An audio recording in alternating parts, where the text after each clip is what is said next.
nombre es Laura Gascón y hoy vamos a estar hablando de historia antigua. Dentro de historia antigua vamos a hablar de Próximo Oriente.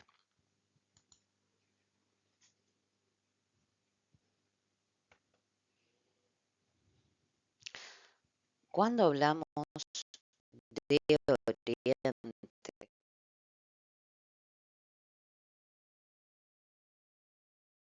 tenemos que tener en claro que es un concepto con una noción europea de un origen ilustrado y romántico. Oriente era solo Asia y el norte de África, no existe en realidad como una entidad geomorfológica.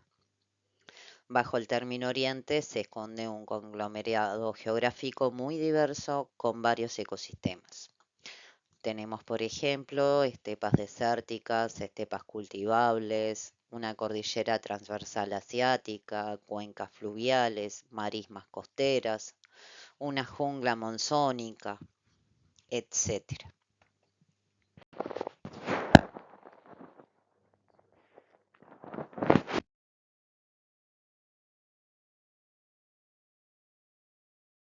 La historia de Oriente se mide por milenios. Tenemos Lejano Oriente con un centro cultural en China que comienza con mitos de la dinastía Xia en torno al siglo XX a.C. Tenemos el Oriente Medio con un centro cultural en India, el Valle del Indo, con 3 milenios antes de Cristo, y el Próximo Oriente con Mesopotamia, 4 milenios antes de Cristo, con los primeros documentos escritos. Aquí tenemos a los sumerios y la escritura cuneiforme. La cultura china e india han sobrevivido hasta nuestro tiempo con muchas transformaciones, no así la cultura mesopotámica, que entró en crisis en el siglo VI para desaparecer completamente, con la conquista árabe del actual Irak en el siglo VII.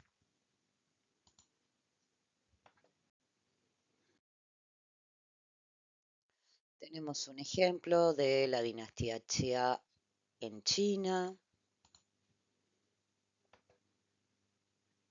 lo que sería el Valle del Indo y la cuna de la civilización. Y en la siguiente imagen vamos a ver la zona que nos comprende a nosotros, que es la Mesopotamia.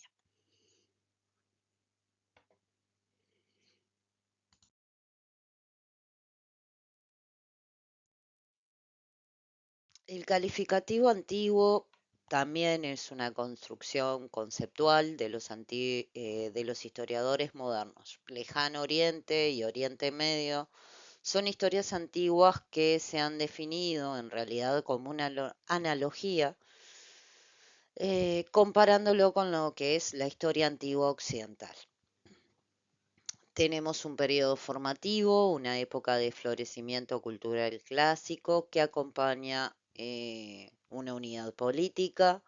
Tenemos tiempos de disolución y de decadencia y luego Mesopotamia y sus áreas de influencia que no tienen signo de historia antigua.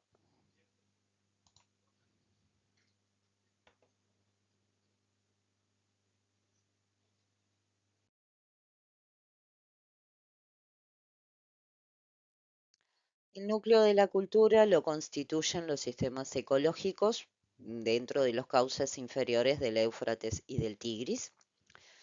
En griego, Mesopotamia significa país entre ríos.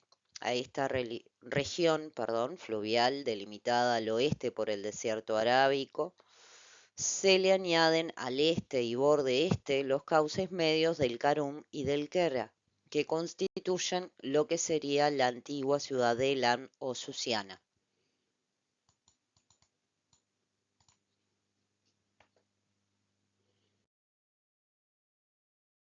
Las zonas mesopotámicas, hoy desérticas o pantanosas, fueron explotadas desde épocas prehistóricas en régimen de regadíos intensivos y fueron terrenos ganados a las marismas costeras. Vamos a explicar que las marismas son humedales que se forman en la desembocadura de los ríos más importantes, donde reciben el efecto de las mareas. Pueden inundarse en mayor o menor medida, son zonas ricas, fértiles. En lo que se refiere al cultivo, pues cuando la marea sube, deposita allí los sedimentos. Los habitantes fueron conscientes de que habitaban un terreno abierto, al-Kalam, en lengua sumeria. Se accedía sin dificultades por cualquiera de sus lados. Los caminos de entrada son también caminos de salida. Por lo tanto, lo que tenemos de suma importancia dentro de lo que es Mesopotamia como característica es su apertura y su exportabilidad. Según Halo Simpson, las 4 regiones de Mesopotamia tenemos a Babilonia como central, al norte a Suartu, al oeste a Amurru, al este el Elam y al sur Sumer.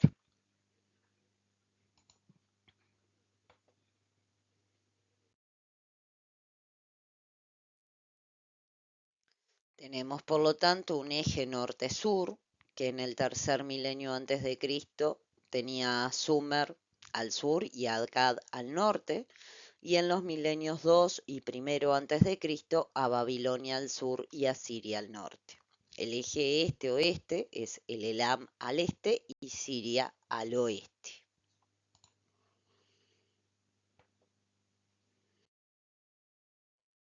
Importancia del eje norte-sur. El sur fue una zona pantanosa, en la actualidad está salinizada, lo que era Sumer. La parte inferior de la Baja Mesopotamia, con ciudades como Eridu, Ur y Uruk. Lagas, Huma, Girsu y Nippur eran zonas pobladas desde la prehistoria por población que habla la lengua sumeria. El sector no sumerio lo formaban los hablantes de diferentes dialectos, del que forman parte el árabe y el hebreo. El eje este-oeste.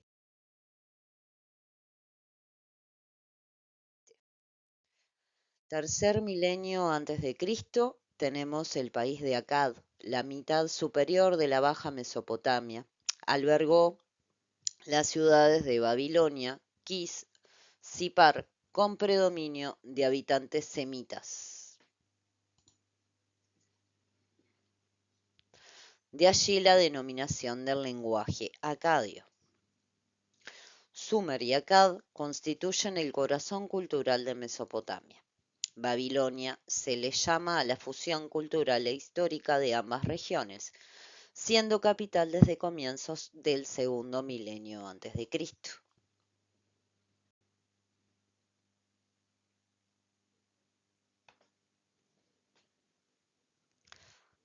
¿Qué podemos decir de la lengua sumeria?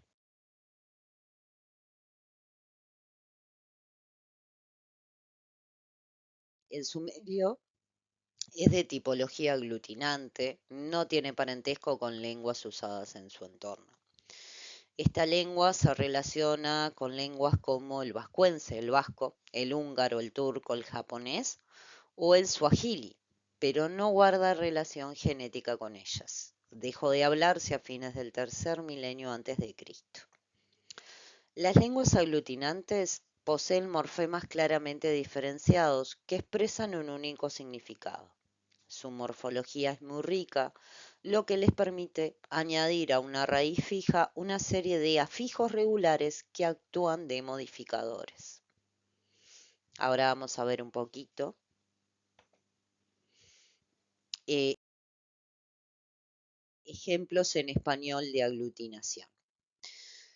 Por ejemplo, podemos decir para, de porá, sin fin, de sin fin, sin vergüenza. Y otras muchas derivaciones del latín, como por ejemplo todavía, de todavía, entre otras.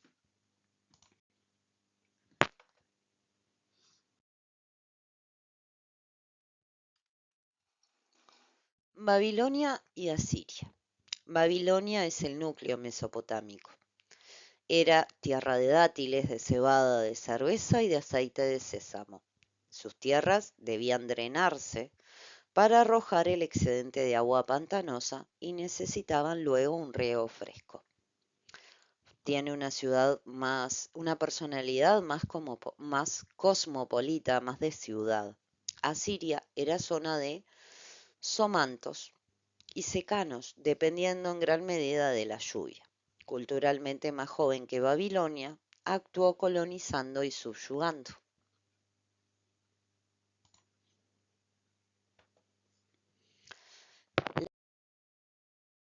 Las áreas de influencia. En la franja oriental, Elam tiene una historia casi tan larga como la misma Mesopotamia. Al oeste, el Éufrates es la vía abierta hacia la penetración en Siria. Elba y Mari desde el tercer milenio antes de Cristo, luego Alalá y Ugarit en el segundo milenio. Serán los hitos de una simbiosis sirio-mesopotamia poderosa y fértil que dejará su marca sobre el Mediterráneo oriental. El dialecto semita acadio fue la lengua del comercio y la diplomacia del Mediterráneo al Irán, sin suplantar las lenguas existentes. Al norte, los hititas en Anatolia y los hurritas y urarteos en el Cáucaso meridional fueron civilizaciones híbridas profundamente marcadas por siglos de influencia mesopotámica. Comenzó el uso de la escritura cuneiforme y los préstamos institucionales y lingüísticos. Acá un ejemplo de lo que sería escritura cuneiforme de los hurritas.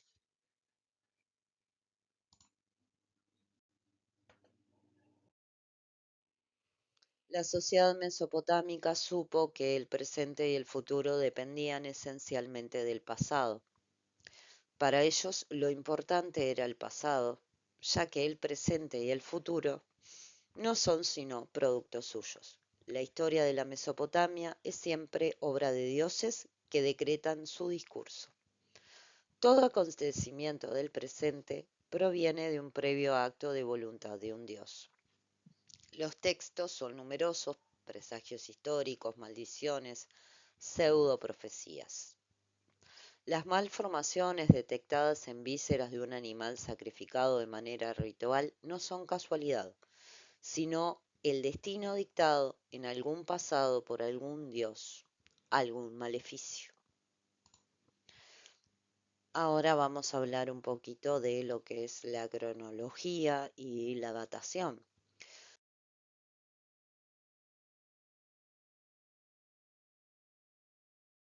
Tenemos una cronología relativa que va desde lo más joven hacia los más antiguos. Si observamos la imagen, vamos a ver los diferentes estratos de tierra dentro de lo que ves las variaciones. A tu derecha de la imagen vas a ver una datación absoluta, por ejemplo, de cenizas volcánicas hace 495 millones de años, algo más hace 510 y vamos yendo hasta los 545 millones de años.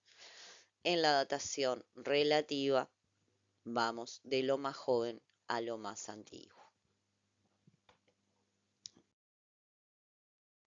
La cronología ordena los acontecimientos en una secuencia temporal interna. Es peculiar de una cultura. La cronología en Mesopotamia, la temporal, establece un periodo de predominio de la lengua sumeria y región de ciudad-estado, un régimen monárquico suprarregional con lengua acadia y un régimen monárquico de lengua sumeria. La cronología absoluta utiliza medios radiométricos y se basa en la desintegración a un ritmo conocido de algunos elementos radiactivos presentes en los minerales. Por ejemplo, el urano, el plutono, el plomo, tienen una vida media de 4.500 millones de años. En la medida que esa mineral se va yendo de la roca, nos va marcando la edad de ese estrato, para explicarlo de una manera sencilla. Cronología absoluta. El fin último de la cronología absoluta es datar, indicar la fecha en que tuvo lugar un determinado proceso de la manera más exacta posible. Uno de los objetivos más recurrentes para los primeros geólogos fue determinar la edad del planeta Tierra. Los métodos de datación radiométrica se basan en la tasa de desintegración y se determinan por los isótopos contenidos en minerales y por tanto en rocas. Pueden buscar información para ampliar lo que es la cronología del carbono 14, la de la termoluminiscencia, del potasio argón, de las huellas de fisión o incluso la cronología de la racemización de aminoácidos. Si nos basamos en la cronología absoluta, Siria no tiene desde comienzos del siglo menos 18 hasta fines del siglo menos 15, o sea, siglo XVIII al siglo XV antes de Cristo, se le denomina edades oscuras. No tenemos información. Las fechas anteriores a 1500 antes de Cristo admiten variaciones de 64 años por debajo o 56 años por arriba. Algo así como 1500 más menos 64 y 56. Por ejemplo, la fecha del rey Hammurabi puede ofrecer variantes entre una cronología media de 1792, una cronología corta de 1728 menos 64 y una cronología larga de 1848 más 56 antes de Cristo siempre.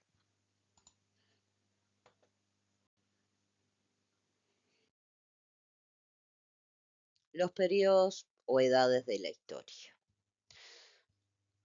Hablamos de prehistoria entre los 2.500.000 años atrás hasta los 3.300 antes de Cristo, que es cuando surge la escritura en Oriente Próximo y Egipto. Esto no quiere decir que antes de este periodo no hubiera historia o no hubiera cultura, sino que no tenemos registros escritos.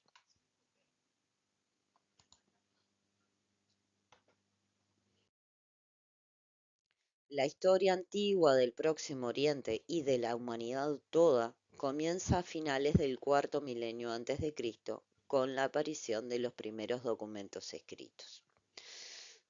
No quiere decir que no haya existido cultura. Es el comienzo de la historia escrita, ya que hubo épocas culturalmente espléndidas antes del uso de la comunicación escrita. Esta historia de casi 4.000 años no fue una línea continua ni uniforme, sino que tuvo variaciones. Algunas lenguas murieron, otras ocuparon su lugar y diversas concepciones de Estado fueron variando y pasando.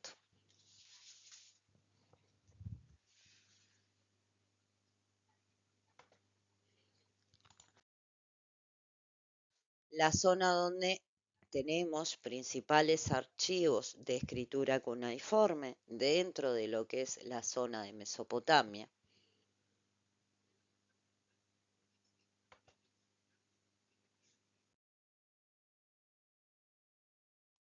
Tenemos también una muestra de religión con los diferentes dioses, el dios Anu, Enli, Enki, Sin.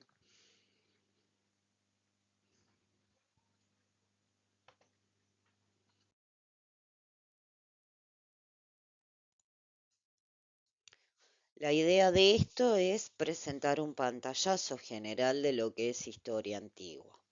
Busquen, investiguen por su cuenta, lean, no se queden con una sola fuente. La historia se va descubriendo y redescubriendo con cada hallazgo y muchas cosas pueden cambiar con cada hallazgo arqueológico. Nos encontramos en breve. Gracias.